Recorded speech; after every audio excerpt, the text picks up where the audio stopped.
Olá, turma, sejam bem-vindos à primeira aula de Matemática Financeira e Estatística. O que é matemática financeira e estatística, pessoal? Vamos começar pela matemática financeira. Essa é a área da matemática que é responsável por estudar os fenômenos relacionados ao mundo financeiro. O que é o mundo financeiro, pessoal? É o mundo do dinheiro, né? Como se trabalha o dinheiro.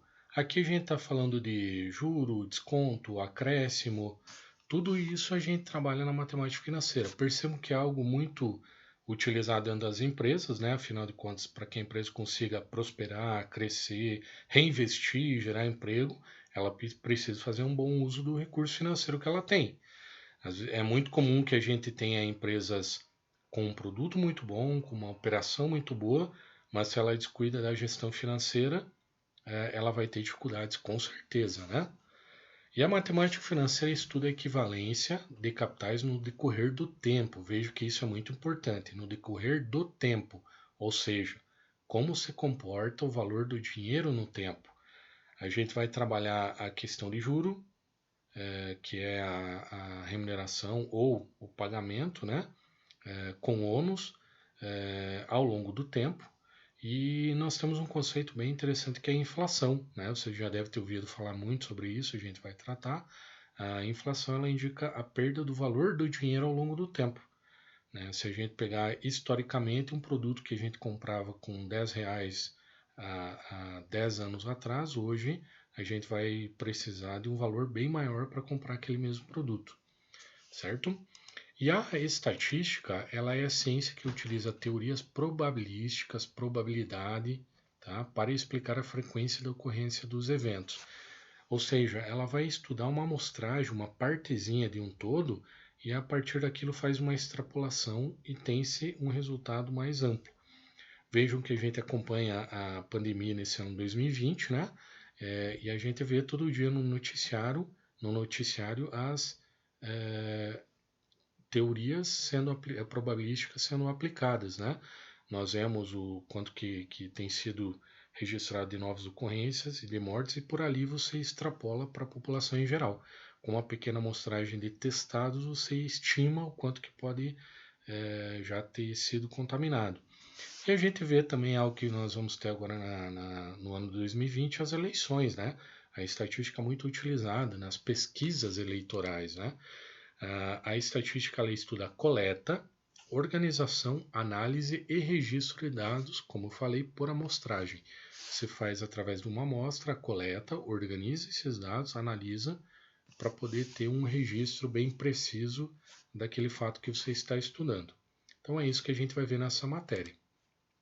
Para começar, pessoal, a gente vai dar uma revisada bem rápida nessa primeira aula sobre alguns conceitos, seguindo uma linha lógica de coerência em relação àquilo que a gente já viu na última matéria, né?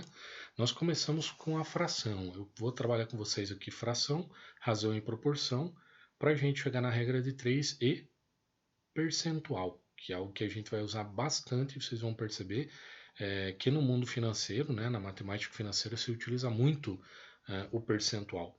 Então a fração ela é parte de um inteiro, então eu tenho um todo e uma parte desse todo indica a fração. Nós podemos dividir um todo em partes iguais e dizemos que a fração é a menor parte de um inteiro, né? Então nós temos as frações, como a gente já viu, né?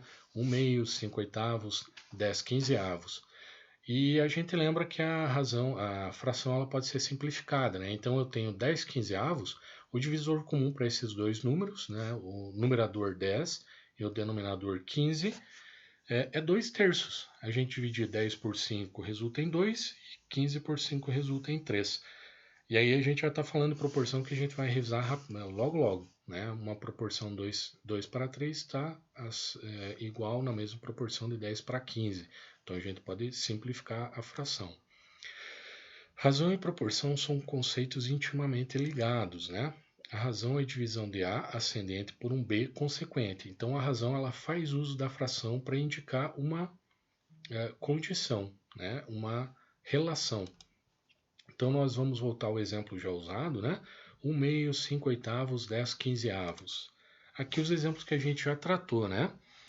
1/2. Suponhamos que eu tenho uma pizza e corte ela pela metade. Então eu tenho um todo uma unidade, e essa unidade foi partida em duas, né? E então eu tenho uma parte amarela e uma parte branca. Então eu digo que eu tenho uma fração para duas desta unidade, né? Desta pizza, né?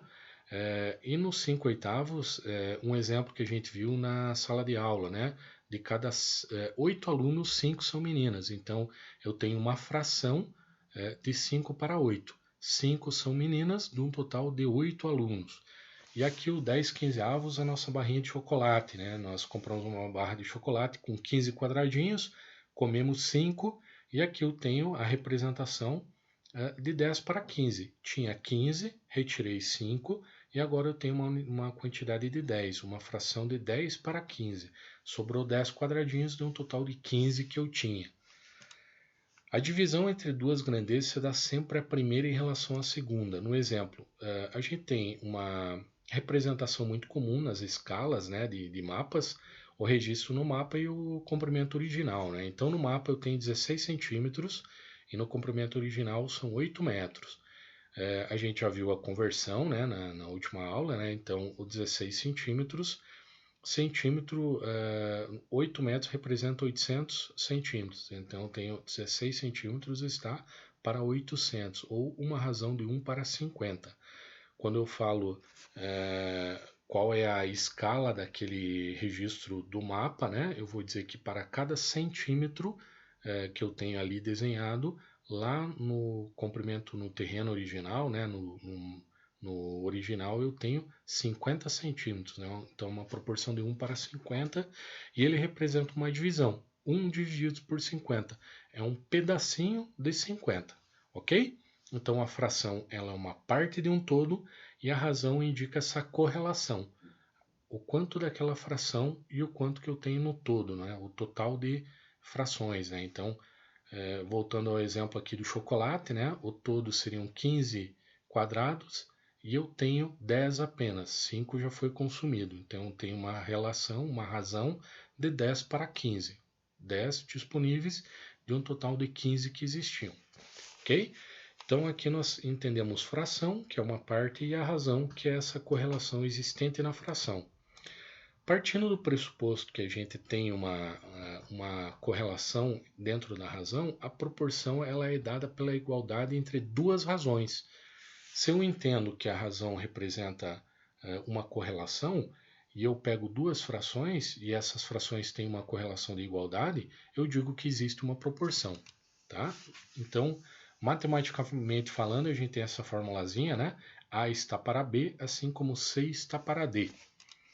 A propriedade fundamental da proporção, para que a gente consiga fazer cálculos, né? A gente diz que o produto dos meios é igual ao produto dos extremos. Veja que ali em cima a gente tem uma divisão, né? Então, a gente vai extrapolar e trazer aqui, ó, A dividido por B igual a C dividido por D.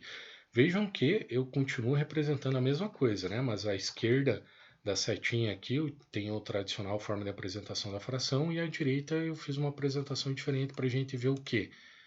Aonde que estão os meios e aonde que estão os extremos, né? Que fica mais fácil para a gente entender, né? Então, o produto do A e D, do AB é igual ao produto do C e D. E aí, a partir disso, pessoal, a gente faz uma extrapolação que chega àquela relação que a gente já conversou da multiplicação em x, tá? Por quê? Porque a gente vai dizer que os extremos, A vezes D, é igual aos meios multiplicados, né?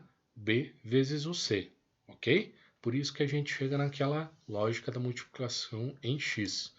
Então, no exemplo que a gente tem aqui, 3 está para 6, assim como 9 está para 18 avos. Então, nós temos uma relação de igualdade, né? Percebo que a relação 3 para 6 é uma simplificação de 9 para 18. E a gente entende que existe uma igualdade, por quê? Porque a gente percebe que o 3 vezes 18, que está aqui no lado em verde, né? Ele resulta em 50. Assim como o 6 vezes o 9 resulta em 54, desculpa, ambos 54, né? 3 vezes 18, 54, 6 vezes 9, 54. Ou seja, eu consigo comprovar que aqui sim existe uma igualdade, ok? Ciente disso, pessoal, a gente segue agora para a regrinha dos 3, né? Que envolve um problema com 4 valores, sendo que destes apenas 3 são conhecidos. Vamos pegar aquele mesmo exemplo, só que a gente oculta o 9. E para esse 9 a gente dá o nome de x, né? Então eu quero saber qual é o x, partindo da lógica de que eu tenho uma fração de 3 para 6 e existe uma igualdade nessa condição de x para 18. Seguindo o que a gente acabou de ver aqui na fórmula, que a relação de A vezes D é igual a B vezes C, eu consigo extrapolar e fazer aqui o cálculo da regrinha de 3, né?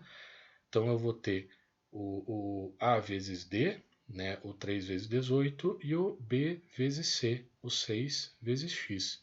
Então nós temos 6 vezes x, 6x, igual 3 vezes 18, 54. Continuando a nossa expressão aqui, x igual a 54 dividido por 6, x igual a 9, ok? Usamos o mesmo exemplo que a gente já tinha, só para comprovar que se a gente oculta um número e nomeia ele como x, nós conseguimos, através da regra de 3 simples, encontrá-lo usando essa correlação da proporção. Não é à toa que esse símbolo aqui da igualdade está mostrando, né? Nós temos uma igualdade entre as frações. Tendo essa igualdade, os dois lados com pesos iguais, se eu não tenho um número, partindo do pressuposto que há igualdade, a partir do outro número eu faço essa junção e consigo descobrir qual é esse x. Ok? Só vamos lembrar, né, que a gente já viu em uma aula passada que existe a correlação das grandezas diretamente proporcionais, que é essa que a gente viu e multiplica em x, né? No exemplo que a gente viu na aula em matemática aplicada, era o caso do frigorífico com abate de frango, né? Existia uma correlação entre o aumento do número de funcionários e o aumento do volume de frango abatido. Então, eram grandezas diretamente proporcionais. Aumentou o funcionário, aumenta o número de frango abatido. E as grandezas inversamente proporcionais era o exemplo que a gente tinha na colheita de maçã, né? Na qual, aumentando o número de funcionários, diminuía a quantidade de dias necessárias para fazer a colheita. Ok? Continuando então, vimos fração, a razão dessa fração, a proporção e entendemos a regrinha de 3, agora para um conceito que vai ser muito utilizado em matemática financeira e estatística, que é o percentual, a porcentagem. A porcentagem é a razão entre duas grandezas diretas, sendo que em uma delas o ascendente é igual a 100. Então a gente tem aqui uma relação centesimal, uma parte de cada 100. Na fração, o denominador será sempre igual a 100. Então nós temos essa correlação de 1 para 100. Então, se eu quiser calcular 42% de 200, vejam, eu trago primeiro a razão, a proporção, né? A fração que eu tenho de 42 para 100, então 42% indica uma fração de 42 para cada 100. Como a gente já estudou em matemática aplicada e estamos revisando agora, a proporção tem uma relação de igualdade, né? Então, o 42 para cada 100 é igual a x, o valor que eu quero obter, que é o valor desse percentual, né? Sobre 200, ok? Então, eu expresso a minha proporção indicando que 42 para 100 é igual a x, o número que eu quero descobrir, para um total de 200. Vejo que os totais estão aqui embaixo e as partes desse total estão em cima. Numerador em cima, denominador embaixo. Aí a gente vai aplicar a propriedade fundamental da proporção e a gente tem que 42 fazendo a multiplicação em x, né, como a gente já viu aqui na relação de proporção, regrinha de 3, 42 vezes 200 igual a x 100 vezes x. O que a gente tem de x nós passamos para a nossa esquerda e o que tem só no numeral a gente passa para a nossa direita, né? Então nós temos 100 vezes x igual a 42 vezes 200. 100 vezes x, 100x, 42 vezes 200, 8.400. Se eu tenho aqui uma condição de divisão, que eu digo que uma quantidade de 100 vezes aquele x que eu estou querendo identificar representa 8.400, eu quero saber só o x. Então, para saber isso, eu trago 100 para cá dividindo. Então, se 100 vezes o x é igual a 8.400, o x é igual a 8.400 dividido por esse 100, que daí eu vou saber só a quantidade de 1x. Então, eu tenho que 8.400 dividido por 100 é 84, então x igual a 84. Então, 42% de 200 é R$ 84. E existe uma outra forma que a gente já viu, né? Um outro método um pouco mais simples, né? Que leva em consideração o seguinte: lembra que a gente acabou de revisar que a fração ela indica uma divisão, né? E o nosso denominador, a base de divisão é o 100. Então eu tenho que 42% é o mesmo do que uma fração de 42 para 100 ou 42 divididos por 100. 42 divididos por 100 eu indico que é 0,42. Então uma fração de 1 inteiro representa 0,42. Aí o que eu faço? Eu pego o número base que eu quero saber qual é a relação do percentual, o 200, e multiplico por essa fração que eu acabei de calcular. 200 vezes 0,42. Chego também ao resultado de R$ 84. Ok, pessoal? Para a gente começar aqui, sem então em matemática financeira e estatística, começamos com uma revisão rápida, com aqueles conceitos que a gente vai mais utilizar nessa aula. Peço que vocês respondam na apostila. Na primeira etapa, ali, a página 4, que indica a revisão, o exercício que diz o seguinte: resolva as expressões numéricas a seguir. Apenas esse, ok? E também respondo na página 5 os exercícios de 1 a 7. Escrevam as questões num caderno, né? Apresentem o cálculo e o resultado. No início da folha, coloquem o cabeçalho, né, Senar, o seu nome, e encaminhem a foto no exercício no grupo de WhatsApp Jovem Aprendiz. O que diz respeito à questão da multiplicação de fração, vocês podem fazer utilizando qualquer um dos métodos. Ou você apresenta a fração e depois faz uma regra de 3, ou você divide aquele percentual por 100, chega numa fração e multiplica pela base que você quer saber. Então, qualquer um dos dois métodos eu vou estar aceitando.